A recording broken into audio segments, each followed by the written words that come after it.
हाँ सर, पार्षदगण और सभी अध्यक्ष और सभी अध्यक्ष जल्दी करो पंडित जी, देरी मत करो। अनिल जी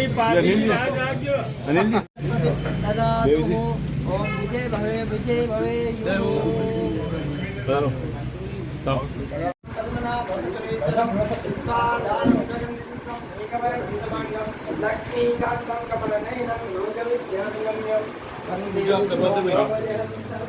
कांग्रेस पार्टी जिंदाबाद।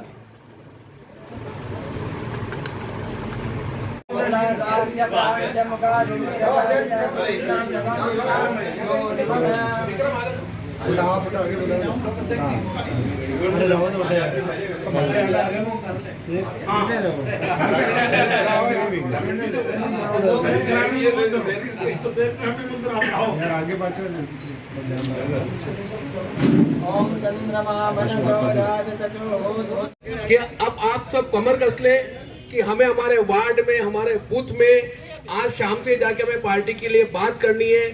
जो ये भ्रम फैला रहे हैं अब की बार 400 पार का, इनके पास सिर्फ एक ही मुद्दा है, ये घर घर जाके भगवान श्री राम के कैलेंडर बांट रहे हैं। तो धिक्कार है ऐसी पार्टी के कार्यकर्ताओं पर और ऐसी पार्टी पर जो भगवान का उपयोग वोट मांगने के लिए कर रही है।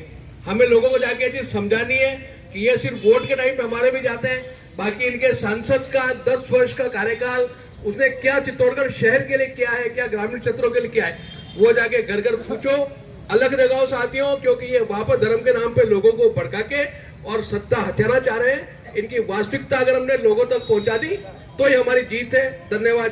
इसलिए आपसे खास तौर से अनुरोध है कि अभी टाइम है, चित्तौड़ शहर का बुद्धिजीवी है, वर्ग है, और उसके अंदर जो बात अभी संदीप शर्मा जी ने कही है कि वोट हमेशा हमें अपने कामों के आधार पे लेना चाहिए, पर जो वर्तमान सांसद जो तीसरी बार है, इनका योगदान क्या रहा चित्तौड़ के अंदर, जनता के अंदर। देखिए, बोलना तो पड़ेगा।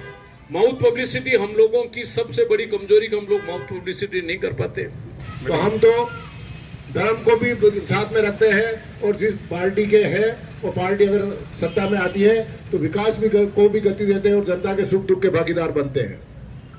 हमारे सामने वाले प्रतिद्वंदी पर कोई बोलते नहीं, किसान बहुत दबे हुए, लेकिन अफीम काश्तकारों से हर साल 40 लाख रुपए लिए, 40 करोड़ रुपए इकट्ठे किए गए। 20-20 हजार रुपए एक पट्टे के, 20,000 पट्टे चित्तौड़ जिले में ही है, प्रतापगढ़ के अलग है, उनको जोड़ दो और संख्या ज्यादा हो जाएगी।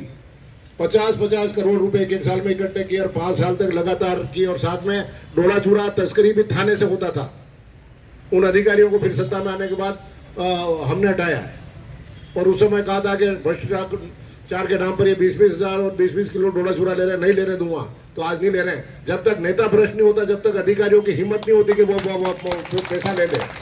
मैं पूछना चाहता हूँ सीपी जोशी साहब से, आप सांसद थे, श्रीचंद जी मंत्री थे, और भी विधायक थे, 200 करोड़ से 250 करोड़ रुपए के बीच में कलेक्शन हुआ डोला चूरा नष्टीकरण के नाम पे। उनका हिसाब क्या है? वो हिसाब क्यों नहीं देते जनता को? जनता उस हिसाब को मान रही है। राम हमारा आस्था के है, उसमें कोई दो राय नहीं है।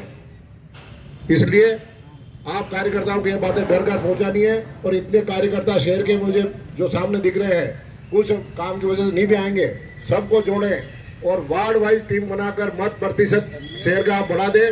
मत प्रतिशत बढ़ जाएगा तो आपका ये उम्मीदवार पीछे नहीं रह सकता, मेरा यह मानना है।